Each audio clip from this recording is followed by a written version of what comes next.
ನನ್ನ ಮನವೇ ಯೆಹೋವನನ್ನು ಕೊಂಡಾಡು, ನನ್ನ ಸರ್ವೇಂದ್ರಿಗಳೇ ಆತನ ಪವಿತ್ರ ನಾಮವನ್ನು ಕೀರ್ತಿಸಿರಿ. ನನ್ನ ಮನವೇ ಯೆಹೋವನನ್ನು ಕೊಂಡಾಡು, ಆತನ ಉಪಕಾರಗಳಲ್ಲಿ ಒಂದನ್ನು ಮರೆಯಬೇಡ. ನಮ್ಮ ಆರಂಭವು ತಂದೆ, ಮಗ, ಪರಿಶುದ್ಧಾತ್ಮನಾಗಿರುವ ತ್ರಯೇಕ ದೇವರ ನಾಮದಲ್ಲಿ ಉಂಟಾಗಲಿ. ಆಮೆನ್. ಈ ಉದಯ ಕಾಲದ ಆರಾಧನೆಯನ್ನು ಪ್ರಾರಂಭಿಸುವಂತೆ ಹಾಡುವಂಥ ಸಂಗೀತದಲ್ಲಿ 128ನೇ ಸಂಗೀತವನ್ನು ಹಾಡಿಕೊಳ್ಳೋಣ. ಆಡುವಂಥ ಸಂಗೀತದಲ್ಲಿ 128, 1 ಮತ್ತು 3ನೇ ಚರಣವನ್ನು ಮಾತ್ರ ಹಾಡಿಕೊಳ್ಳೋಣ. ಸರ್ವರನ್ನು ಕರಕೊಳ್ಳಿ ತಪ್ಪಿ ಹೋದ ಪಾಪಿಗೆ. ಸರ್ವರನ್ನು ಕರಕೊಳ್ಳಿ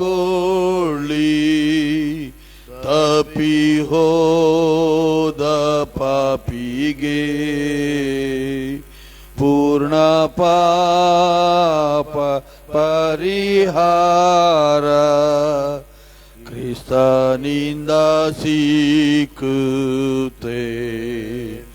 ಕಾಮ ಕ್ರೋಧ ಲೋಭ ಮೋಹ ಮತ್ಸರಾದಿ ಪಾಶದಿ ಬದರಾದ ಜನರನ್ನು ಕರಕೊಂಡು ಬನ್ನಿರಿ. ಸರ್ವರನ್ನು ಕರಕೊಳ್ಳಿ, ಮಕ್ಕಳನ್ನು ಮೊದಲೇ ತಡ ಮಾಡಬೇಡ ತಾನಿ. ಬಾಲರನ್ನು ಸ್ವಾಮಿಗೆ ತೊಡಕಾಗದಂತೆ ನೋಡಿ, ಪರಲೋಕ ಮಾರ್ಗದೇ ಯೇಸು ಪಾದ ಕೆಲ್ಲರನ್ನು ಕರಕೊಂಡು ಬನ್ನಿರಿ. ಪ್ರಾರ್ಥನೆ ಮಾಡೋಣ. ನಮ್ಮನ್ನು ಬಹಳವಾಗಿ ಪ್ರೀತಿ ಮಾಡುವಂತ ನಮ್ಮ ಪರಲೋಕದ ತಂದೆಯಾದ ದೇವರೇ ಸ್ವಾಮಿ, ಕರ್ತನೆ, ಈ ಉದಯ ಕಾಲದಲ್ಲಿ ಸ್ವಾಮಿ ನಿನ್ನ ಪರಿಶುದ್ಧ ಆಲಯಕ್ಕೆ ಕರ್ತನೆ ನಾವೆಲ್ಲರೂ ಸೇರಿ ಬರ್ಲಿಕ್ಕಾಗುವಂತೆ ಈ ಕೊಟ್ಟಂತ ಸಮಯಕ್ಕಾಗಿ ನಾವು ನಿನಗೆ ಸ್ತೋತ್ರವನ್ನು ಸಲ್ಲಿಸ್ತೇವೆ ಕರ್ತನೆ. ಹೌದು ಸ್ವಾಮಿ, ಕಳೆದ ರಾತ್ರಿ ಎಲ್ಲ ಸ್ವಾಮಿ ಒಳ್ಳೆಯ ನಿದ್ರೆಯನ್ನು ಕೊಟ್ಟು ಬರುವಂಥ ಎಲ್ಲ ಕೀಡು ಗಂಡಾಂತರಗಳಿಂದ ನಮ್ಮನ್ನು ತಪ್ಪಿಸಿ ಸ್ವಾಮಿ, ಈ ಸಬ್ಬತ್ತಿನದಲ್ಲಿ ಸ್ವಾಮಿ ಅಪ್ಪ ನಿನ್ನ ಪಾದ ಸನ್ನಿಧಿಗೆ ನಮ್ಮೆಲ್ಲರನ್ನು ಕರ ತಂದಿದ್ದೀಯಪ್ಪ. ಅದಕ್ಕಾಗಿ ನಿನಗೆ ಕೋಟ್ಯಾನುಕೋಟಿ ಸ್ತೋತ್ರ ಸ್ವಾಮಿ. ಅಪ್ಪ ಕರ್ತನೆ, ಇಲ್ಲಿ ಸೇರಿ ಬಂದಿರುವಂಥ ಎಲ್ಲ ನಿನ್ನ ಭಕ್ತ ಸಮೂಹವನ್ನು ನಿನ್ನ ಕರಗಳಿಗೆ ಒಪ್ಪಿಸಿಕೊಡುತ್ತೇನೆ ಕರ್ತನೆ. ಹೌದು ಸ್ವಾಮಿ, ಯಾವ್ಯಾವ ಬೇಡಿಕೆಗಳೊಂದಿಗೆ ಬಂದಿದ್ದಾರೋ ಅವರ ಪ್ರಾರ್ಥನೆಯನ್ನು ಕೇಳಿ ನೀವು ಸದುತ್ತರನ್ನು ದಯಪಾಲಿಸೆಂಬುದಾಗಿ ನಿನ್ನಲ್ಲಿ ಪ್ರಾರ್ಥಿಸ್ತೇನೆ.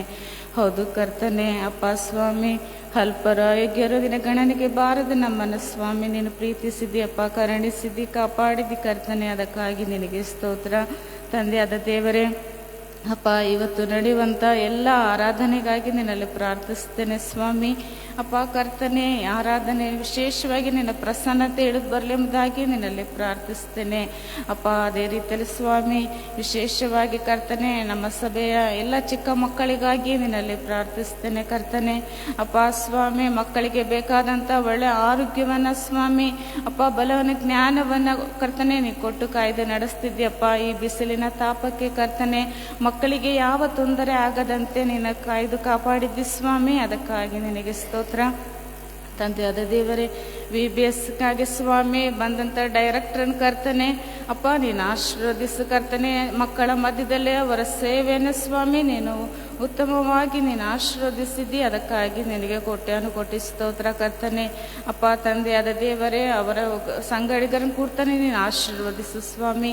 ಅಪ್ಪ ಕರ್ತನೆ, ಹೌದು ದೇವರೇ, ಮಕ್ಕಳು ಸ್ವಾಮಿ ಅಪ್ಪ ಇನ್ನೂ ಆತ್ಮಿಕವಾಗಿ ಬೆಳೆಯುವಂತೆ ನೀನು ಕೃಪೆಯನ್ನು ಅನುಗ್ರಹಿಸಿಕೊಡು ಎಂಬುದಾಗಿ ನಿನ್ನಲ್ಲಿ ಪ್ರಾರ್ಥಿಸ್ತೇನೆ ಅಪ್ಪ ಕರ್ತನೆ. ಅದೇ ರೀತಿಯಲ್ಲಿ ಸ್ವಾಮಿ ದೇವ, ನಮ್ಮ ಸಭೆ ಎಲ್ಲ ವೃದ್ಧ ತಂದೆ ತಾಯಿಗಳನ್ನು ನೀನು ಆಶೀರ್ವದಿಸು ಅಪ್ಪ. ಎಲ್ಲರಿಗೂ ಬೇಕಾದಂಥ ಒಳ್ಳೆ ಆರೋಗ್ಯವನ್ನು ಕರ್ತನೆ ನೀನು ದಯಪಾಲಿಸಿಕೊಡು ಕರ್ತನೆ. ಮುಪ್ಪಿನ ಕಾಲದಲ್ಲಿ ಸ್ವಾಮಿ ನೆರೆ ಬಂದಾಗಲೂ ನಾನು ನಿಮ್ಮನ್ನು ಆಶೀರ್ವದಿಸ್ತೇನೆ ಎಂಬುದಾಗಿ ನೀನು ಹೇಳಿದ್ದೀಯಪ್ಪ ಕರ್ತನೆ. ಅಪ್ಪ ಸ್ವಾಮಿ, ಎಲ್ಲ ವೃದ್ಧ ತಂದೆ ತಾಯಿಗಳನ್ನು ಕರ್ತನೆ ನೀನು ಆಶೀರ್ವದಿಸು ಅಪ್ಪ. ಒಳ್ಳೆ ಆರೋಗ್ಯವನ್ನು ಕೊಟ್ಟು ಕರ್ತನೆ ನೀನು ಕಾಯ್ದು ಕಾಪಾಡು ಎಂಬುದಾಗಿ ನಿನ್ನಲ್ಲಿ ಪ್ರಾರ್ಥಿಸ್ತೇನೆ. ನಮ್ಮ ಸಭೆಯಲ್ಲಿರುವಂಥ ಸ್ವಾಮಿ ಎಲ್ಲ ಯವನ ಮಕ್ಕಳನ್ನು ಕರ್ತನೆ ನಿನ್ನ ಕರಗಳಿಗೆ ಒಪ್ಪಿಸಿಕೊಡುತ್ತೇನೆ ಸ್ವಾಮಿ. ಎಲ್ಲ ಯವನ ಮಕ್ಕಳನ್ನು ನೀನು ಆಶೀರ್ವದಿಸು ಕರ್ತನೆ. ಯವನ ಕಾಲದಲ್ಲಿ ನಿನ್ನ ಸೃಷ್ಟಿಕರ್ತನನ್ನೇ ಸ್ಮರಿಸು ಎಂಬುದಾಗಿ ನಿನ್ನ ವಾಕ್ಯದಲ್ಲಿ ನೋಡೋ ಪ್ರಕಾರ ಕರ್ತನೆ, ಎಲ್ಲ ಯವನ ಕಾಲದಲ್ಲಿ ಸ್ವಾಮಿ ಅಪ್ಪ ಕರ್ತನೆ, ಅವರು ಕರ್ತನೆ ಕೆಟ್ಟ ಕೆಟ್ಟ ಆಲೋಚನೆಗಳನ್ನು ಮಾಡದಂತೆ ಸ್ವಾಮಿ ಅಪ್ಪ ನಿನಗೆ ಸಾಕ್ಷಿಯ ಜೀವಿತವನ್ನು ಜೀವಿಸುವಂತೆ ನೀನು ಕೃಪೆಯನ್ನು ಅನುಗ್ರಹಿಸಿಕೊಡೆಂಬುದಾಗಿ ನಿನ್ನಲ್ಲಿ ಪ್ರಾರ್ಥಿಸ್ತೇನೆ. ನಮ್ಮ ಸಭೆಯಲ್ಲಿರುವಂಥ ಎಲ್ಲ ಕುಟುಂಬಗಳನ್ನು ನೀನು ಆಶೀರ್ವದಿಸು ಕರ್ತನೆ. ಬೇಕಾದಂಥ ಒಳ್ಳೆ ಆರೋಗ್ಯವನ್ನು, ಸಮಾಧಾನ, ಶಾಂತಿಯನ್ನು ನೀನು ಅನುಗ್ರಹಿಸಿಕೊಡು ಎಂಬುದಾಗಿ ನಿನ್ನಲ್ಲಿ ಪ್ರಾರ್ಥಿಸ್ತೇನೆ ಕರ್ತನೆ.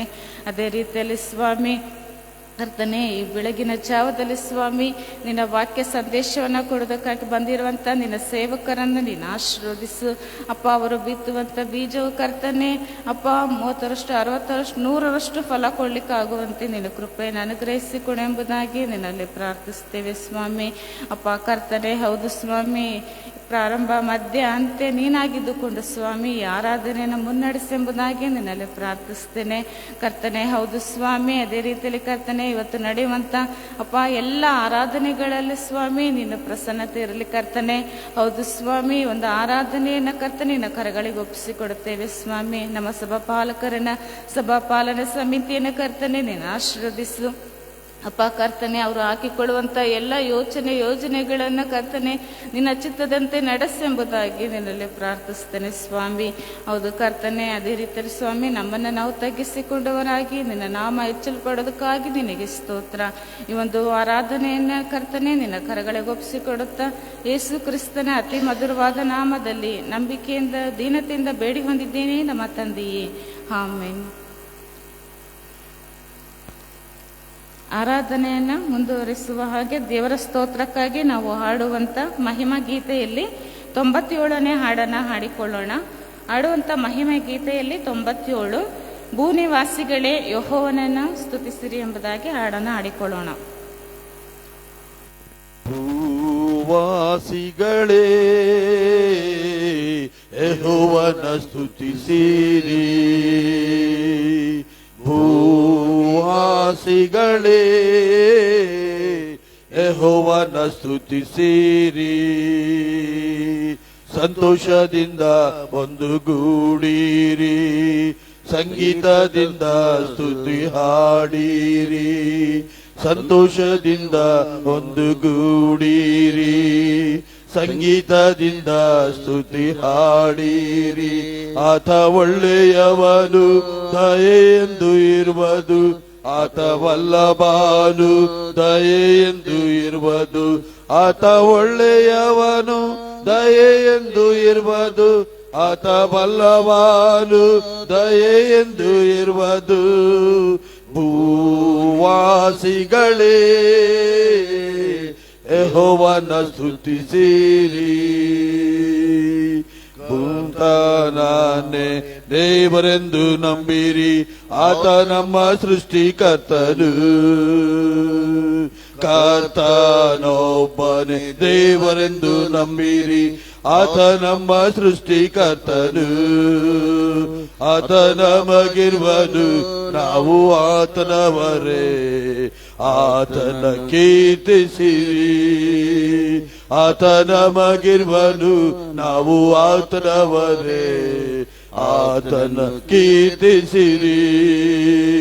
ಆತ ಒಳ್ಳೆಯವನು, ದಯೆಯೆಂದಿಗಿರುವುದು, ಆತ ಬಲ್ಲವನು, ದಯೆಯೆಂದಿಗಿರುವುದು, ಆತ ಒಳ್ಳೆಯವನು, ದಯೆಯೆಂದಿಗಿರುವುದು, ಆತ ಬಲ್ಲವನು, ದಯೆಯೆಂದಿಗಿರುವುದು. ಭೂವಾಸಿಗಳೇ ಯೆಹೋವನ ಸ್ತುತಿಸಿರಿ, ಭೂತನನ್ನ ನಂಬಿಗಸ್ತನಿರಿ, ಆತ ನಮ್ಮ ವಿಮೋಚಕನು, ಕರ್ತನನ್ನೇ ನಂಬಿಗಸ್ತನಿರಿ, ಆತ ನಮ್ಮ ವಿಮೋಚಕನು. ಆತ ಒಳ್ಳೆ ಕುರುಬ, ಆತನ ಕುರಿಗಳು ನಾವು ಆತನನ್ನು ಕೀರ್ತಿಸುವ. ಆತ ಒಳ್ಳೆ ಕುರುಬ, ಆತನ ಕುರಿಗಳು ನಾವು ಆತನನ್ನು ಕೀರ್ತಿಸುವ. ಆತ ಒಳ್ಳೆಯವನು, ದಯೆಯೆಂದಿಗಿರುವುದು, ಆತ ಬಲ್ಲವಾನು, ದಯೆಯೆಂದಿಗಿರುವುದು. ಆತ ಒಳ್ಳೆಯವನು, ದಯೆಯೆಂದಿಗಿರುವುದು, ಆತ ಬಲ್ಲವಾನು, ದಯೆಯೆಂದಿಗಿರುವುದು. ಭೂವಾಸಿಗಳೇ ಯೆಹೋವನ ಸ್ತುತಿಸಿರಿ, ಭೂವಾಸಿಗಳೇ ಯೆಹೋವನ ಸ್ತುತಿಸಿರಿ. ದೇವ ಸೇವಕರಿಂದ ವಾಕ್ಯ ಸಂದೇಶವನ್ನು ಕೇಳುವ ಪೂರ್ವದಲ್ಲಿ ನಮ್ಮನ್ನು ಸಿದ್ಧಪಡಿಸಿಕೊಳ್ಳುವ ಹಾಗೆ ಆಡುವಂತ ಮಹಿಮಾ ಗೀತೆಯಲ್ಲಿ ಯೇಸು ಪ್ರೀತಿಸುತ್ತಾನೆ ಎಂಬುದಾಗಿ ಪ್ರಾರ್ಥನಾ ಪೂರ್ವಕವಾಗಿ ಹಾಡಿಕೊಳ್ಳೋಣ. ಯೇಸು ಪ್ರೀತಿಸುತ್ತಾನೆ, ನಿನ್ನನ್ನು ಪ್ರೀತಿಸುತ್ತಾನೆ, ನಿನಗಾಗಿಯೇ ಸ್ವಪ್ರಾಣವಾ ಅರ್ಪಿಸಿ ನಿನ್ನನ್ನು ಪ್ರೀತಿಸುತ್ತಾನೆ, ನಿನಗಾಗಿಯೇ ಸ್ವಪ್ರಾಣವಾ ಅರ್ಪಿಸಿ ನಿನ್ನನ್ನು ಪ್ರೀತಿಸುತ್ತಾನೆ. ಯೇಸು ಪ್ರೀತಿಸುತ್ತಾನೆ, ನಿನ್ನ ಸಮಸ್ಯೆ ಏನಿದ್ದರೂ ಚಿಂತೆಯಲ್ಲಿಯೇ ಮುಳುಗಿದರು, ನಿನ್ನ ಸಮಸ್ಯೆ ಏನಿದ್ದರೂ ಚಿಂತೆಯಲ್ಲಿಯೇ ಮುಳುಗಿದರು. ಯೇಸುವು ನಿನಗೆ ವಿಶೇಷ ಪರಿಹಾರ ಮಾಡುವನು. ಯೇಸುವು ನಿನಗೆ ವಿಶೇಷ ಪರಿಹಾರ ಮಾಡುವನು. ಯೇಸು ಪ್ರೀತಿಸುತ್ತಾನೆ, ನಿನ್ನ ಪಾಪ ಎಷ್ಟಿದ್ದರೂ ಅಪರಾಧದಿಂದ ತುಂಬಿದರು, ನಿನ್ನ ಪಾಪ ಎಷ್ಟಿದ್ದರೂ ಅಪರಾಧದಿಂದ ತುಂಬಿದರು. ಪ್ರಭುವು ನಿನ್ನನ್ನು ಮನ್ನಿಸಿದು ತಾನ ಪಡಿಸುವನು. ಪ್ರಭುವು ನಿನ್ನನ್ನು ಮನ್ನಿಸಿದು ತಾನ ಪಡಿಸುವನು. ಯೇಸು ಪ್ರೀತಿಸುತ್ತಾನೆ, ನಿನ್ನನ್ನು ಪ್ರೀತಿಸುತ್ತಾನೆ, ನಿನಗಾಗಿಯೇ ಸ್ವಪ್ರಾಣವಾ ಅರ್ಪಿಸಿ ನಿನ್ನನ್ನು ಪ್ರೀತಿಸುತ್ತಾರೆ, ನಿನಗಾಗಿಯೇ ಸ್ವಪ್ರಾಣವಾ ಅರ್ಪಿಸಿ ನಿನ್ನನ್ನು ಪ್ರೀತಿಸುತ್ತಾನೆ. ಯೇಸು ಪ್ರೀತಿಸುತ್ತಾನೆ. ಪ್ರಾರ್ಥನೆ ಮಾಡಿಕೊಳ್ಳೋಣ. ನಮ್ಮನ್ನು ಹೆಚ್ಚಾಗಿ ಪ್ರೀತಿ ಮಾಡುವಂಥ ನಮ್ಮ ತಂದೆಯ ದೇವರೇ, ಈ ಬೆಳಗಿನ ಜಾವದಲ್ಲಿ ಸ್ವಾಮಿ ನಿನ್ನ ಪ್ರಸನ್ನತೆಯನ್ನು ಹುಡುಕಿಕೊಂಡು ಬಂದಿದ್ದೇವೆ. ನಿನ್ನ ಸಮ್ಮುಖದಲ್ಲಿ ನಾವೆಲ್ಲರೂ ಕಾಣಿಸಿಕೊಳ್ಳುವಂತೆ ಸಹಾಯ ಮಾಡಿದ್ದಕ್ಕಾಗಿ ಸ್ತೋತ್ರ ಸಲ್ಲಿಸ್ತೇವೆ ಸ್ವಾಮಿ. ನೀನು ಮಾತನಾಡು, ನಿನ್ನ ವಾಕ್ಯಗಳನ್ನು, ಜೀವವುಳ್ಳ ವಾಕ್ಯವನ್ನು ಕೇಳೋದಕ್ಕೆ ಬಂದಿದ್ದೇವೆ ಸ್ವಾಮಿ. ನಿನ್ನ ವಾಕ್ಯದ ಮೂಲಕ ನಮ್ಮನ್ನು ತೃಪ್ತಿಗೊಳಿಸು, ಬಲಪಡಿಸು, ಎಚ್ಚರಿಸು, ನಿನ್ನ ಮಹಿಮೆಗೋಸ್ಕರ ನಮ್ಮನ್ನು ನಡೆಸು. ಯೇಸುನಲ್ಲಿ ಬೇಡಿದ್ದೇವೆ ತಂದೆಯೇ, ಆಮೆನ್. ಯೇಸು ಕ್ರಿಸ್ತನ ಪರಿಶುದ್ಧವಾದ ನಾಮದಲ್ಲಿ ನಿಮ್ಮೆಲ್ಲರನ್ನು ಪ್ರೀತಿಯಿಂದ ವಂದಿಸ್ತೇನೆ. ಈ ಒಂದು ಶ್ರೇಷ್ಠವಾದಂಥ ಅವಕಾಶವನ್ನು ಕೊಟ್ಟಿರುವಂಥ ತಂದೆಯಾದ ದೇವರಿಗೆ ನಾನು ಸ್ತುತಿ ಸ್ತೋತ್ರಗಳನ್ನು ಸಲ್ಲಿಸ್ತೇನೆ. ಪೇತ್ರನ 2ನೇ ಪತ್ರಿಕೆಯಲ್ಲಿ 3ನೇ ಅಧ್ಯಾಯದ 3ರಿಂದ 10 ವಚನಗಳನ್ನು ಓದ್ತೇನೆ. 2ನೇ ಪೇತ್ರನ 2ನೇ ಪತ್ರಿಕೆ 3ನೇ ಅಧ್ಯಾಯ 3ರಿಂದ 10 ವಚನಗಳು. ಕಡೇ ದಿವಸಗಳಲ್ಲಿ ತಮ್ಮ ದುರಾಶೆಗಳ ಪ್ರಕಾರ ನಡೆಯುವ ಕುಚೋದ್ಯಗಾರರು ಬಂದು ಕುಚೋದ್ಯ ಮಾಡುತ್ತಾ ಆತನ ಪ್ರತ್ಯಕ್ಷತೆ ವಿಷಯವಾದ ವಾಗ್ದಾನವು ಏನಾಯಿತು? ನಮ್ಮ ಪಿತೃಗಳು ನಿದ್ರೆ ಹೊಂದಿದ ದಿನ ಮೊದಲುಗೊಂಡು ಸಮಸ್ತವೂ ಲೋಕಾದಿಯಿಂದಿದ್ದ ಹಾಗೆಯೇ ಇರುತ್ತದಲ್ಲ ಎಂದು ಹೇಳುವರೆಂಬುದಾಗಿ ನೀವು ಮೊದಲು ತಿಳುಕೊಳ್ಳಬೇಕು. ಹೀಗೆ ಮಾತಾಡುವವರು ಒಂದು ಸಂಗತಿಯನ್ನು ತಿಳಿದರೂ ಬೇಕೆಂದು ಮರೆತು ಬಿಡುತ್ತಾರೆ. ಅದೇನೆಂದರೆ, ಪೂರ್ವಕಾಲದಲ್ಲಿದ್ದ ಭೂಮ್ಯಾಕಾಶಗಳು ದೇವರ ವಾಕ್ಯದ ಮೂಲಕ ನೀರಿನಿಂದ ಉಂಟಾಗಿ ನೀರಿನಿಂದ ಆಧಾರಗೊಂಡಿರುವಲ್ಲಿ ಆ ನೀರುಗಳಿಂದಲೇ ಆ ಕಾಲದಲ್ಲಿದ್ದ ಲೋಕವು ಜಲಪ್ರಳಯದಲ್ಲಿ ನಾಶವಾಯಿತು. ಆದರೆ ಈಗಿರುವ ಭೂಮ್ಯಾಕಾಶಗಳು ಅದೇ ವಾಕ್ಯದ ಬಲದಿಂದ ಬೆಂಕಿಯ ಮೂಲಕ ನಾಶವಾಗುವುದಕ್ಕೆ ಇಡಲ್ಪಟ್ಟಿವೆ ಮತ್ತು ಭಕ್ತಿಹೀನರ ಶಿಕ್ಷಾ ವಿಧಿಯು ನಾಶವು ಉಂಟಾಗುವ ದಿನಕ್ಕಾಗಿ ಆ ಬೆಂಕಿ ಸಿದ್ಧವಾಗಿದೆ. ಪ್ರಿಯರೇ, ಕರ್ತನ ಎಣಿಕೆಯಲ್ಲಿ ಒಂದು ದಿನವು 1000 ವರ್ಷಗಳಂತೆಯೂ 1000 ವರ್ಷಗಳು ಒಂದು ದಿನದಂತೆಯೂ ಅವೆ ಎಂಬುದನ್ನು ಮಾತ್ರ ಮರೆಯಬೇಡಿರಿ. ಕರ್ತನು ತನ್ನ ವಾಗ್ದಾನವನ್ನು ನೆರವೇರಿಸುವುದಕ್ಕೆ ತಡ ಮಾಡುತ್ತಾನೆಂಬುದಾಗಿ ಕೆಲವರು ಅರ್ಥ ಮಾಡಿಕೊಳ್ಳುವ ಪ್ರಕಾರ ಆತನು ತಡ ಮಾಡುವವನಲ್ಲ. ಯಾವನಾದರೂ ನಾಶವಾಗುವುದರಲ್ಲಿ ಆತನು ಇಷ್ಟಪಡದೆ ಎಲ್ಲರೂ ತನ್ನ ಕಡೆಗೆ ತಿರುಗಿಕೊಳ್ಳಬೇಕೆಂದು ಅಪೇಕ್ಷಿಸುವವನಾಗಿದ್ದು ನಿಮ್ಮ ವಿಷಯದಲ್ಲಿ ದೀರ್ಘ ಶಾಂತಿಯುಳ್ಳವನಾಗಿದ್ದಾನೆ. ಆದರೂ ಕರ್ತನ ದಿನವು ಕಳ್ಳನು ಬರುವಂತೆ ಬರುತ್ತದೆ. ಆ ದಿನದಲ್ಲಿ ಆಕಾಶಮಂಡಲವು ಮಹಾಘೋಷದಿಂದ ಇಲ್ಲದೆ ಹೋಗುವುದು. ಸೂರ್ಯ ಚಂದ್ರ ನಕ್ಷತ್ರಗಳು ಉರಿದು ಲಯವಾಗಿ ಹೋಗುವವು. ಭೂಮಿಯು ಅದರಲ್ಲಿರುವ ಕೆಲಸಗಳು ಸುಟ್ಟು ಹೋಗುವವು ಎಂಬುದೇ. ದೇವರ ವಾಕ್ಯಗಳನ್ನು ಆಶೀರ್ವಾದ ಮಾಡಲಿ. ಈ ಬೆಳಗಿನ ಜಾವದಲ್ಲಿ ಪ್ರಿಯರೇ, ಸ್ವಲ್ಪ ಸಮಯ ಈ ಒಂದು ವಿಷಯ ಏನಂತಂದರೆ, ಕರ್ತನು ತನ್ನ ವಾಗ್ದಾನವನ್ನು ನೆರವೇರಿಸುವುದಕ್ಕೆ ತಡ ಮಾಡುತ್ತಾನೆ ಎಂಬುದಾಗಿ ಕೆಲವರು ಅರ್ಥ ಮಾಡಿಕೊಳ್ಳುವ ಪ್ರಕಾರ ಆತನು ತಡ ಮಾಡುವವನಲ್ಲ. ಯಾವನಾದರೂ ನಾಶವಾಗುವುದರಲ್ಲಿ ಆತನು ಇಷ್ಟಪಡದೆ ಎಲ್ಲರೂ ತನ್ನ ಕಡೆಗೆ ತಿರುಗಿಕೊಳ್ಳಬೇಕೆಂದು ಅಪೇಕ್ಷಿಸುವವನಾಗಿದ್ದು ನಿಮ್ಮ ವಿಷಯದಲ್ಲಿ ದೀರ್ಘ ಶಾಂತಿ ಉಳ್ಳವನಾಗಿದ್ದಾನೆ ಎಂಬುದನ್ನು ನಾವು ಸ್ವಲ್ಪ ಧ್ಯಾನ ಮಾಡಿಕೊಳ್ಳೋಣ. ಯೋಹಾನ 3:16 ನಮಗೆಲ್ಲ ಬಹಳ ಬಾಯ್ಪಾಟಾಗಿರುವಂಥ ವಚನ. ದೇವರು ಲೋಕದ ಮೇಲೆ ಎಷ್ಟೋ ಪ್ರೀತಿನಿಟ್ಟು ತನ್ನ ಒಬ್ಬನೇ ಮಗನನ್ನು ಕೊಟ್ಟನು. ಆತನನ್ನು ನಂಬುವ ಒಬ್ಬನಾದರೂ ನಾಶವಾಗದೆ ಎಲ್ಲರೂ ನಿತ್ಯ ಜೀವ ಪಡೆಯಬೇಕೆಂಬುದಾಗಿ ಆತನನ್ನು ಕೊಟ್ಟನು. ಆ ಉದ್ದೇಶ ಶ್ರೇಷ್ಠವಾದಂಥ ಉದ್ದೇಶ. ಎಲ್ಲರೂ, ಯಾರು ಕೂಡ ನಾಶವಾಗಬಾರ್ದು, ಅಥವಾ ಇಂಥ ಒಂದು ಜನರ ಗುಂಪು ಮಾತ್ರ ರಕ್ಷಣೆ ಹೊಂದಬೇಕೆಂಬುದಾಗಲ್ಲ. ಇಡೀ ಲೋಕದ ಮಾನವ ಕುಲಕ್ಕಾಗಿ ದೇವರು ತನ್ನ ಒಬ್ಬನೇ ಮಗನನ್ನು ಕೊಟ್ಟ. ಹಾಗಾದರೆ ಪ್ರಿಯರೇ, ನಾವು ನೋಡ್ತೇವೆ, ಯೇಸು ಸ್ವಾಮಿ ಈ ಲೋಕದ ಯಾತ್ರೆಯನ್ನು ಮುಗಿಸಿ ತನ್ನ ತಂದೆಯ ಬಳಿಗೆ ಹೋಗಿ ಪವಿತ್ರಾತ್ಮನನ್ನು ಸಭೆ ಮೇಲೆ ಕಳಿಸಿಕೊಟ್ಟ ದಿನದಿಂದ ಹಿಡಿದು ಈ ಹೊತ್ತಿನವರೆಗೆ ನಾವು ಕಡೇ ದಿವಸಗಳು ಎಂಬುದಾಗಿ ಮಾತನಾಡ್ತೇವೆ. ನಾವು ನೋಡೋದಾದರೆ ಅಪೊಸ್ತಲ ಕೃತ್ಯ 2ನೇ ಅಧ್ಯಾಯದಲ್ಲಿ ಪವಿತ್ರಾತ್ಮನು ಸಭೆ ಮೇಲೆ ಸುರಿಸಲ್ಪಟ್ಟಾಗ ಆ ಮಹಾಶಬ್ದವನ್ನು ಕೇಳಿ ಆಚೆ ಇರುವಂಥ ಜನರು ಆ ಶಬ್ದ ಎಲ್ಲಿಂದ ಎಂಬುದಾಗಿ ಹುಡುಕೊಂಡು ಬಂದು ಒಂದು ಸ್ಥಳಕ್ಕೆ ಬರ್ತಾರೆ. ಅಲ್ಲಿ ನೋಡುವಾಗ ಆ ಮೇಲಂತಸ್ತಿನಲ್ಲಿದ್ದಂಥ 120 ಜನರ ಮೇಲೆ ಪವಿತ್ರಾತ್ಮನು ನಾಲಿಗೆಯ ಉಪಾದಿಯಲ್ಲಿ, ಬೆಂಕಿಯ ನಾಲಿಗೆಯ ಉಪಾದಿಯಲ್ಲಿ ಹರಡಿಕೊಂಡಾಗ ಅವರು ಬೇರೆ ಬೇರೆ ಭಾಷೆಗಳಲ್ಲಿ ದೇವರ ಮಹತ್ ಕಾರ್ಯಗಳನ್ನು ವರ್ಣಿಸ್ತಾ ಇದ್ರು ಎಂಬುದಾಗಿ ದೇವರ ವಾಕ್ಯ ಹೇಳ್ತದೆ. ಆಗ ಕೆಲವು ಜನರು ಹೊರಗಡೆಯಿಂದ ಹೇಳ್ತಾರೆ, ಬೆಳಗ್ಗೆನೇ ಇವರು ಕುಡಿದಿದ್ದಾರೆ ಎಂಬುದಾಗಿ.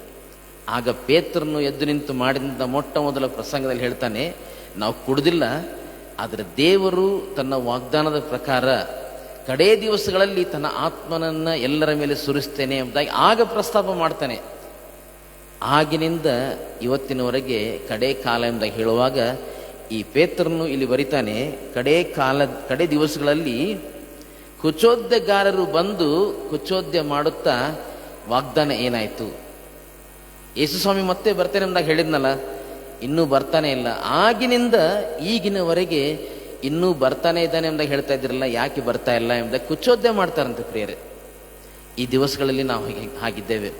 ಒಂದು ವೇಳೆ ಟೆಕ್ನಾಲಜಿ ತಂತ್ರಜ್ಞಾನ ಬಹಳಷ್ಟು ಬೆಳೆದಿರಬಹುದು, ನಮಗನಿಸ್ಬೋದು ಯೇಸುಸ್ವಾಮಿ ಬರೋಣ ಇನ್ನೂ ಇಲ್ಲ ಎಂಬುದಾಗಿ. ಆದರೆ ಅದಕ್ಕಿಂತ ಸ್ವಲ್ಪ ಮುಂದೆ ಹೋಗಿ ನೋಡೋದಾಗಿದ್ದರೆ ಸುತ್ತಮುತ್ತಲು ನಡೆಯುವಂಥ ಎಲ್ಲ ಸ್ಥಿತಿಗತಿಗಳು ಕ್ರಿಸ್ತನ ಬರೋಣವನ್ನು ಇನ್ನೂ ಎತ್ತಿ ತೋರಿಸುವಂಥವುಗಳಾಗಿವೆ. ಬಹಳಷ್ಟು ಸಮೀಪವಾಗಿದೆ.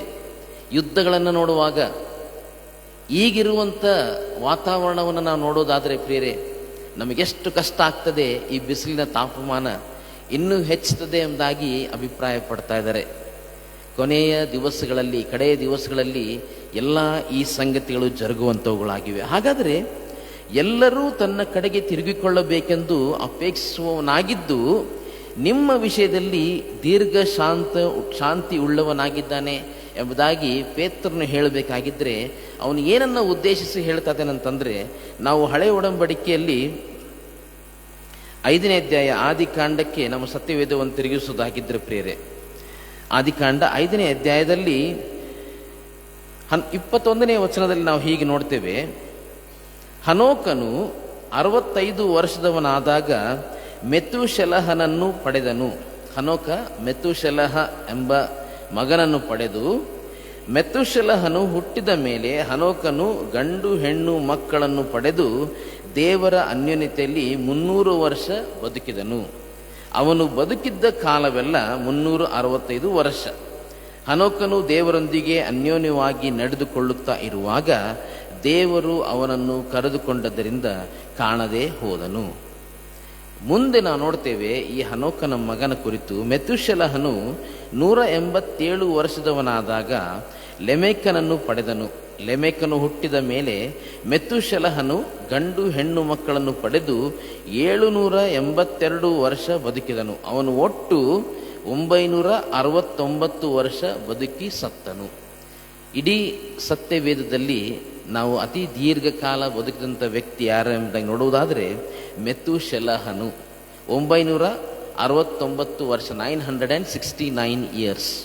ಯಾಕೆ ಇದನ್ನು ನಾನು ಹೇಳ್ತಾ ಇದ್ದೇನೆ ಅಂತಂದರೆ, ಹನೋಕನು ಈ ಒಬ್ಬ ಮಗನನ್ನು ಪಡೆದಾಗ ನಾವು ಈ ದಿವಸಗಳಲ್ಲಿ ಹೆಸರಿಡುವಾಗ ಆಲ್ಫಾಬೆಟ್ ನೋಡ್ತೇವೆ.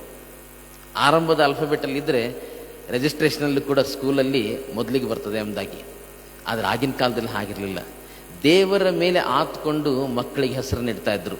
ಹನೋಕನು ಮಗನಿಗೆ ಹೆಸರಿಡಬೇಕಾಗಿದ್ದರೆ ದೇವರು ಸೂಚಿಸಿದಂಥ ಹೆಸರು ಮೆತೂಶೆಲಹ. ಹನೋಕನ ಹೆಸರಿನ ಅರ್ಥ ಏನಂತಂದರೆ ಬೋಧಕ.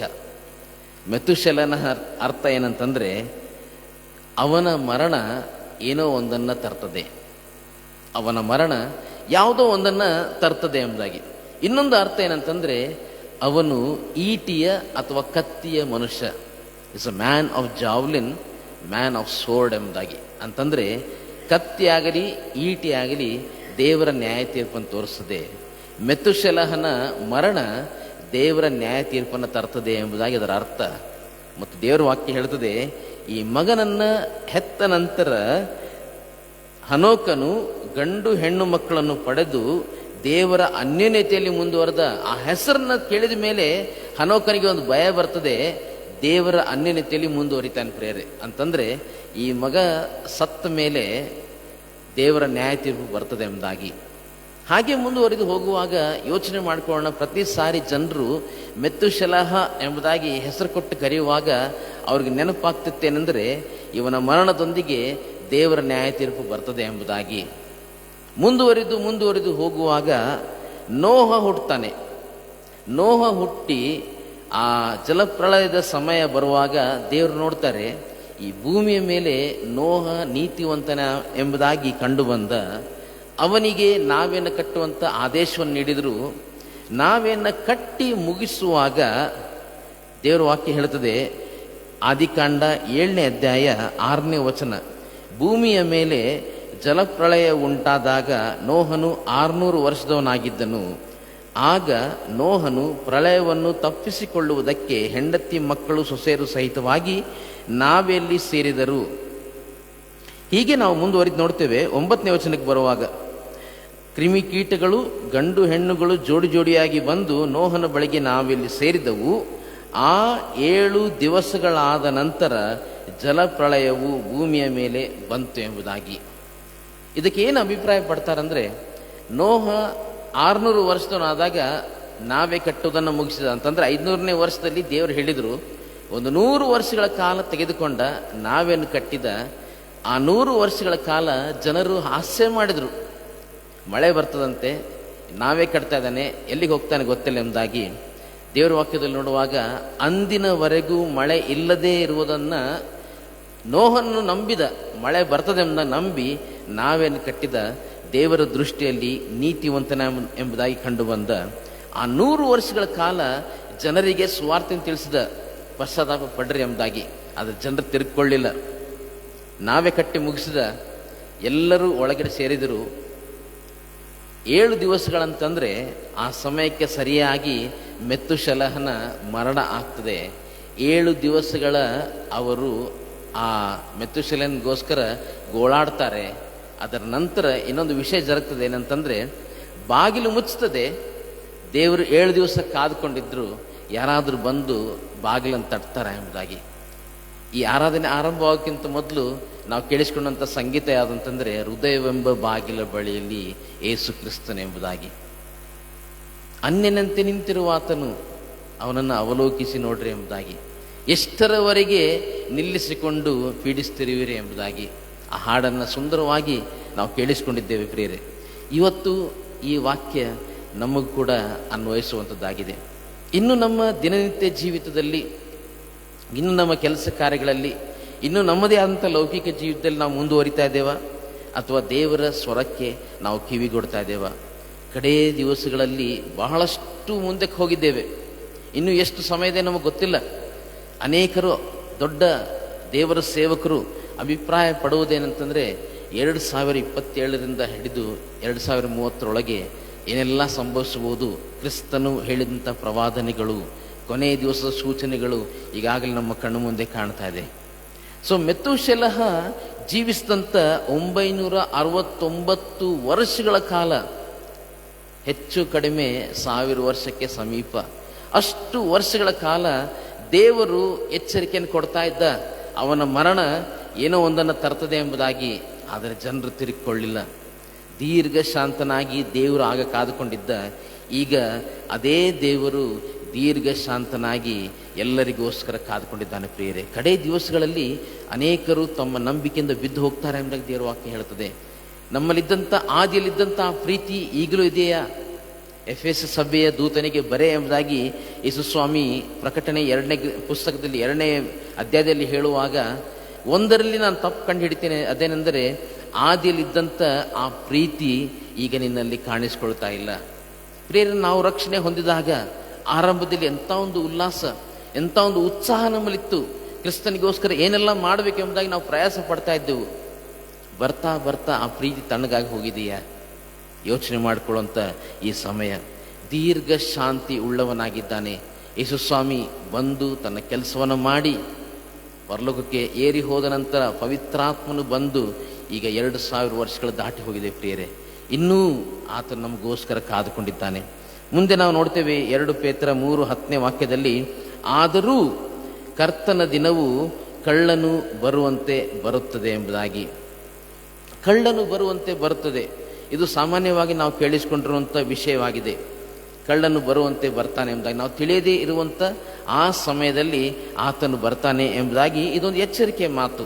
ಆದರೆ ಅದೇ ಪೌಲನು ಥೆಸಲೋನಿಕದವರಿಗೆ ಬರೆದ 1ನೇ ಪತ್ರಿಕೆಯಲ್ಲಿ 5ನೇ ಅಧ್ಯಾಯದ 4ನೇ ವಾಕ್ಯದಲ್ಲಿ ಹೀಗೆ ಬರೀತಾನೆ. 1 ಥೆಸಲೋನಿಕ 5ನೇ ಅಧ್ಯಾಯ 4ನೇ ವಾಕ್ಯ, ಆ ದಿನವು ಕಳ್ಳನಂತೆ ನಿಮ್ಮ ಮೇಲೆ ಬರತಕ್ಕದ್ದಲ್ಲ. ಆ ದಿನವು ಕಳ್ಳನಂತೆ ನಿಮ್ಮ ಮೇಲೆ ಬರತಕ್ಕದ್ದಲ್ಲ. ನೀವು ಕತ್ತಲೆಯಲ್ಲಿರುವವರಲ್ಲ, ನೀವೆಲ್ಲರೂ ಬೆಳಕಿನವರು ಹಗಲಿನವರು ಆಗಿದ್ದೀರಷ್ಟೇ. ನಾವು ರಾತ್ರಿಯವರೂ ಅಲ್ಲ, ಕತ್ತಲೆಯವರೂ ಅಲ್ಲ. ಆದ ಕಾರಣ ನಾವು ಇತರರಂತೆ ನಿದ್ದೆ ಮಾಡದೆ ಎಚ್ಚರವಾಗಿರೋಣ, ಸ್ವಸ್ಥಚಿತ್ತರಾಗಿರೋಣ.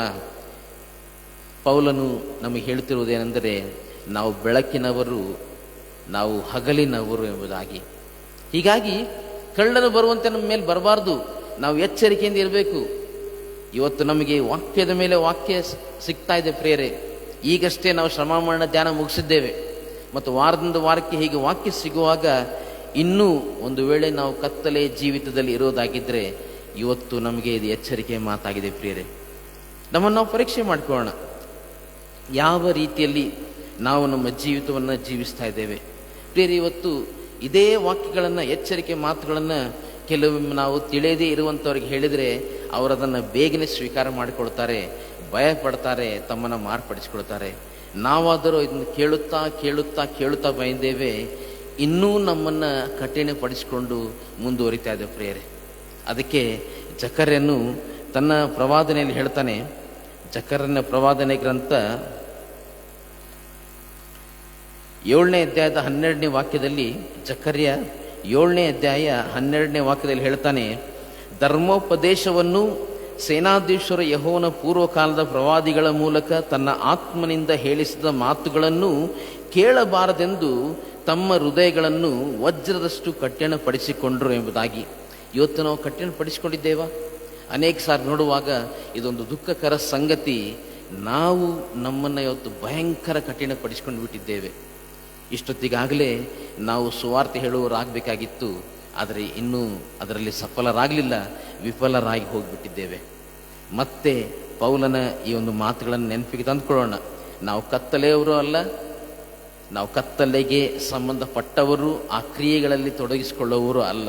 ಹೀಗಿರುವಾಗ ಒಂದು ವೇಳೆ ಇನ್ನೂ ಅಲ್ಲೇ ಇರೋದಾಗಿದ್ದರೆ ಅಲ್ಲಿಂದ ಹೊರಬರಲು ದೇವರಾತ್ಮನ ಸಹಾಯ ಕೇಳಿಕೊಳ್ಳೋಣ. ಯಾಕಂದರೆ 1 ಥೆಸಲೋನಿಕ 4:15ನೇ ವಾಕ್ಯದಲ್ಲಿ ಹೀಗೆ ಹೇಳ್ತಾನೆ ಪೌಲನು, ನಾವು ಕರ್ತನ ಮಾತಿನ ಆಧಾರದಿಂದ ನಿಮಗೆ ಹೇಳುವುದೇನೆಂದರೆ, ಕರ್ತನು ಪ್ರತ್ಯಕ್ಷನಾಗುವವರೆಗೂ ಜೀವದಿಂದುಳಿದಿರುವ ನಾವು ನಿದ್ರೆ ಹೋದವರಿಗಿಂತ ಮುಂದಾಗುವುದೇ ಇಲ್ಲ. ಕರ್ತನು ತಾನೇ ಆಜ್ಞಾಘೋಷದೊಡನೆಯೂ ಪ್ರಧಾನ ದೂತನ ಶಬ್ದದೊಡನೆಯೂ ದೇವರ ತುತ್ತೂರಿ ಧ್ವನಿಯೊಡನೆಯೂ ಆಕಾಶದಿಂದ ಇಳಿದು ಬರುವನು. ಆಗ ಕ್ರಿಸ್ತನಲ್ಲಿರುವ ಸತ್ತವರು ಮೊದಲು ಎದ್ದು ಬರುವರು. ಆಮೇಲೆ ಜೀವದಿಂದುಳಿದಿರುವ ನಾವು ಅಂತರಿಕ್ಷದಲ್ಲಿ ಕರ್ತನನ್ನು ಎದುರುಗೊಳ್ಳುವುದಕ್ಕಾಗಿ ಅವರ ಸಂಗಡಲೇ ಮೇಘವಾಹನರಾಗಿ ಪಕ್ಕನೆ ಒಯ್ಯಲ್ಪಡುವೆವು ಎಂಬುದಾಗಿ ಪೌಲನು ಹೇಳ್ತಾ ಇದ್ದಾನೆ ಪ್ರಿಯರೇ. ಈ ಬೆಳಗಿನ ಜಾವದಲ್ಲಿ ಪೇತ್ರನ ಈ ಮಾತುಗಳ ಮೂಲಕ ನಾವು ನಮ್ಮನ್ನು ಎಚ್ಚರಿಸಿಕೊಳ್ಳೋಣ.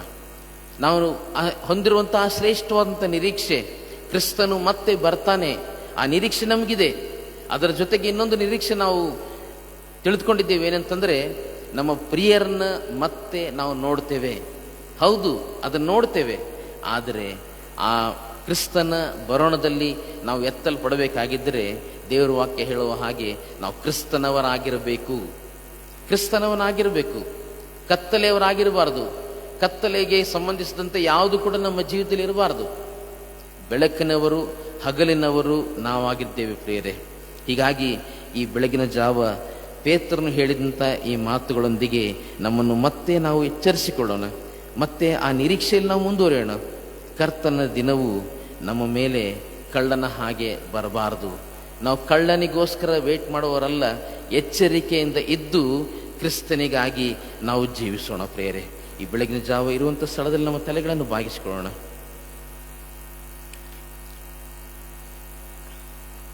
ತಿಳಿಯದೇ ಇರುವಂಥ ರೀತಿಯಲ್ಲಿ ಈ ವರ್ಷದ 4 ತಿಂಗಳುಗಳು ದಾಟಿ ಹೋಯಿತು. 3ರಲ್ಲಿ 1 ಭಾಗ ಕಳೆದು ಹೋಯಿತು. ಹೊಸ ತಿಂಗಳಿನ ಈ 3ನೇ ದಿವಸದಲ್ಲಿ ದೇವರು ನಮ್ಮನ್ನು ಇನ್ನೂ ಜೀವಿತರ ಸಂಖ್ಯೆಯಲ್ಲಿ ಇಟ್ಟು ಈ ಬೆಳಗಿನ ಜಾವ ತನ್ನ ವಾಕ್ಯದ ಮೂಲಕ ನಮ್ಮೊಟ್ಟಿಗೆ ಮಾತನಾಡಿದ್ದಾನೆ. ಆತನ ಮೊದಲನೇ ಬರೋಣ ಎಷ್ಟು ಖಂಡಿತವಾಗಿ ಜರುಗಿ ಹೋಯಿತು, ಅಷ್ಟೇ ಖಂಡಿತವಾಗಿ ಆತನ 2ನೇ ಬರೋಣ ಕೂಡ ಜರುಗಲಿದೆ. ಮೊದಲನೇ ಸಾರಿ ಯಜ್ಞದ ಕುರಿಯಾಗಿ ನಮಗೋಸ್ಕರ ಆತನು ಬಂದ, 2ನೇ ಸಾರಿ ಆತನು ರಾಜಾದಿರಾಜನಾಗಿ ಯೂದಾ ಕುಲದ ಸಿಂಹವಾಗಿ ಈ ಲೋಕಕ್ಕೆ ಬರಲಿದ್ದಾನೆ ಪ್ರಿಯರೇ. ಆತನ ಬರೋಣದಲ್ಲಿ ನಾವು ಎತ್ತಲ್ಪಡಬೇಕು ಎಂಬುದು ನಮ್ಮ ಮನಸ್ಸಾಗಿದ್ದರೆ ಆತನನ್ನು ಗಟ್ಟಿಯಾಗಿ ಹಿಡಿದುಕೊಳ್ಬೇಕಾಗ್ತದೆ. ಇನ್ನೂ ನಮ್ಮಲ್ಲಿ ಕಾಂಪ್ರಮೈಸ್ ಮಾಡುವಂಥ ಜೀವಿತ ಇದ್ದರೆ ಅದು ಆತನಿಗೆ ಒಪ್ಪುವುದಿಲ್ಲ. ಇದು ಬೇಕು, ಅದು ಒಂದು ಸ್ವಲ್ಪ ಬೇಕು ಎಂಬುದಾಗಿ ಹೇಳೋದಾಗಿದ್ದರೆ ಅದನ್ನು ಕರ್ತನು ಇಷ್ಟಪಡುವುದಿಲ್ಲ. ನೀವು 2 ಯಜಮಾನರನ್ನು ಸೇವಿಸಲಿಕ್ಕೆ ಆಗೋದಿಲ್ಲ ಎಂಬುದಾಗಿ ಆತನು ಹೇಳಿದ. ಅದು ಖಂಡಿತವಾಗಿಯೂ ನಿಜವಾದಂಥ ಮಾತಾಗಿದೆ. ಯೇಸು ಸ್ವಾಮಿ ಸ್ವತಃ ಆತನೇ ಹೇಳಿದಂಥ ಮಾತು ಲವೋದಿಕೀಯ ಸಭೆಗೆ, ನೀನು ತಣ್ಣಗೂ ಅಲ್ಲ ಬೆಚ್ಚಗೂ ಅಲ್ಲ, ಹೀಗಿರುವುದರಿಂದ ನಿನ್ನನ್ನು ನನ್ನ ಬಾಯಿಂದ ನಾನು ಉಗುಳಿ ಬಿಡ್ತೇನೆ ಎಂಬುದಾಗಿ ಆತನು ಹೇಳಿದ. ಇವತ್ತು ನಾವು ಯಾವುದಾದ್ರೂ ಒಂದನ್ನು ಆಯ್ಕೆ ಮಾಡಿಕೊಳ್ಬೇಕಾಗಿದೆ. ಯೇಸು ಸ್ವಾಮಿ ನಮಗೋಸ್ಕರ ಮಾಡಿದಂಥ ಶ್ರೇಷ್ಠವಾದಂಥ ಕಾರ್ಯವನ್ನು ನೆನಪು ಮಾಡಿಕೊಂಡು, ಇದೇ ಆ ಸುಪ್ರಸನ್ನತೆಯ ಕಾಲ, ಇದೇ ಆ ರಕ್ಷಣೆಯ ದಿನ ಎಂಬುದಾಗಿ ಮತ್ತೊಂದು ಆವರ್ತಿ ನಮ್ಮನ್ನು ಎಚ್ಚರಿಸಿಕೊಂಡು, ಒಂದು ವೇಳೆ ಈ ಗಳಿಗೆವರೆಗೆ ಆ ಕಾಂಪ್ರಮೈಸ್ ಮಾಡುವಂಥ ಜೀವಿತ ನಮ್ಮದಾಗಿದ್ದರೆ ಅದಕ್ಕೆ ಬೆನ್ನು ಹಾಕೋಣ, ಕ್ರಿಸ್ತನನ್ನು ಮಾತ್ರ ಹಿಂಬಾಲಿಸೋಣ.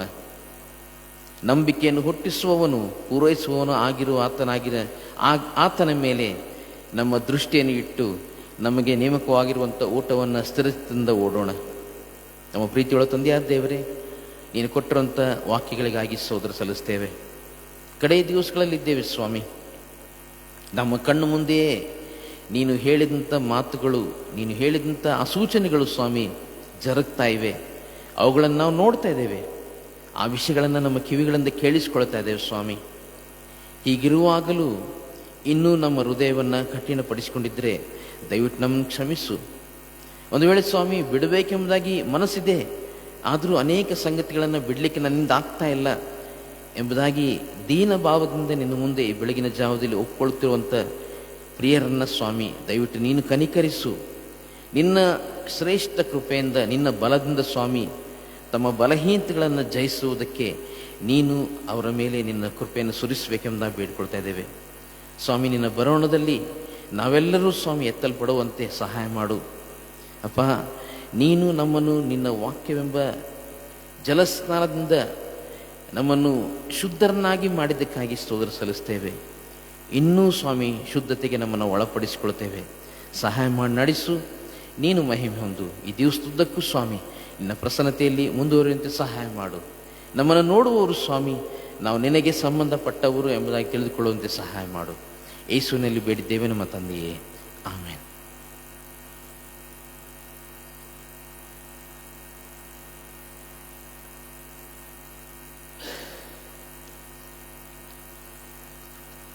ಉತ್ತಮವಾದಂಥ ಸಂದೇಶವನ್ನು ಕೊಟ್ಟಂಥ ಸೇವಕರಿಗೆ, ಸಭಾಪಾಲಕರು ಹಾಗೂ ಸಭಾಪಾಲನಾ ಸಮಿತಿ ಮತ್ತು ಸೇರಿ ಬಂದಂಥ ತಮ್ಮೆಲ್ಲರ ಪರವಾಗಿ ವಂದಿಸುವಂತಳಾಗಿತ್ತು. ನಾವು ಕೊನೆಯದಾಗಿ ಹಾಡುವಂಥ ಸಂಗೀತದಲ್ಲಿ 308ನೇ ಸಂಗೀತವನ್ನು ಹಾಡಿಕೊಳ್ಳೋಣ. ಹಾಡುವಂಥ ಸಂಗೀತದಲ್ಲಿ 308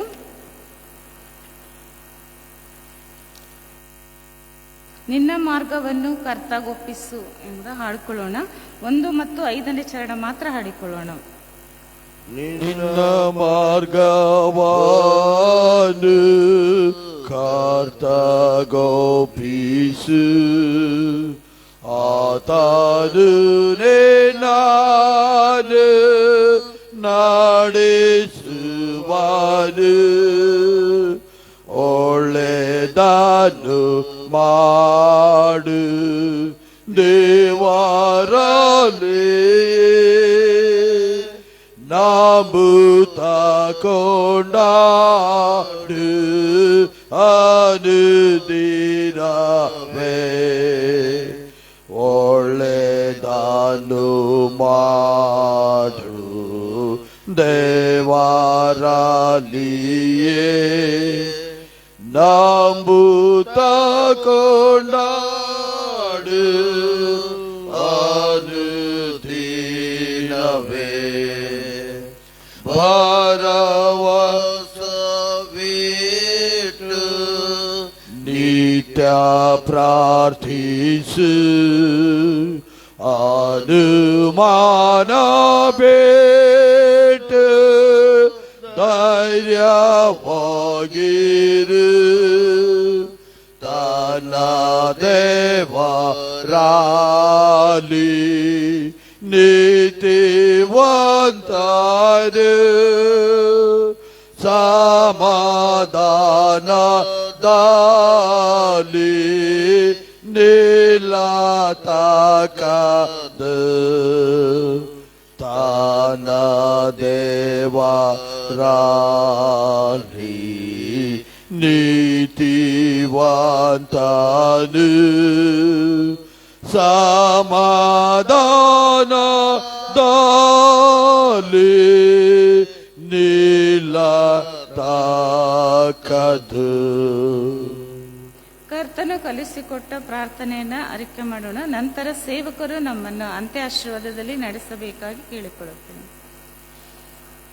ಪರಲೋಕದಲ್ಲಿರುವ ನಮ್ಮ ತಂದೆಯೇ, ನಿನ್ನ ನಾಮವು ಪರಿಶುದ್ಧದಿಂದ ಎನಿಸಲ್ಪಡಲಿ, ನಿನ್ನ ರಾಜ್ಯವು ಬರಲಿ, ನಿನ್ನ ಚಿತ್ತವು ಪರಲೋಕದಲ್ಲಿ ನೆರವೇರುವ ಪ್ರಕಾರ ಭೂಲೋಕದಲ್ಲಿಯೂ ನೆರವೇರಲಿ. ನಮ್ಮ ಅನುದಿನದ ಆಹಾರವನ್ನು ಇವತ್ತು ದಯಪಾಲಿಸು. ನಮಗೆ ತಪ್ಪು ಮಾಡಿದವರನ್ನು ನಾವು ಕ್ಷಮಿಸುವಂತೆ ನಮ್ಮ ತಪ್ಪುಗಳನ್ನು ಕ್ಷಮಿಸು. ನಮ್ಮನ್ನು ಶೋಧನೆ ಒಳಗೆ ಸೇರಿಸದೆ ಎಲ್ಲ ಕೇಡಿಯಿಂದ ತಪ್ಪಿಸು. ಏಕೆಂದರೆ ರಾಜ್ಯವು, ಬಲವು, ಮಹಿಮೆಯು. ವಿಶ್ವಾಸದಿಂದ ಕರ್ತನ ಆಶೀರ್ವಾದವನ್ನು ಹೊಂದಿಕೊಳ್ಳೋಣ. ಈಗಲೂ ನಮ್ಮ ಕರ್ತನಾದ ಯೇಸು ಕ್ರಿಸ್ತನ ಕೃಪೆಯು, ತಂದೆಯಾದ ದೇವರ ಪ್ರೀತಿಯು, ಪರಿಶುದ್ಧಾತ್ಮನ ಅನ್ಯೋನ್ಯತೆ ಸಹವಾಸ ನಡೆಸುವಿಕೆ ಈಗಲೂ ಯಾವಾಗಲೂ ನಮ್ಮೆಲ್ಲರೊಂದಿಗಿರಲಿ. ಆಮೇನ್. ಯೇಸು ಕಾತ ಲೋಕಾರಣ್ಯ ಯಾತ್ರೆಯೋ ಶಾಕ್ತ ಶಾಕ್ತ ದಾಟಿ ಸಾಯ್ಸ್ವ ಹಾಸ್ತಾದು ಜೀವಾದಾನ ತೇನೆ ಸೇನಾ ಪೂರ್ಣ ತೃಪ್ತಿ ಗೋ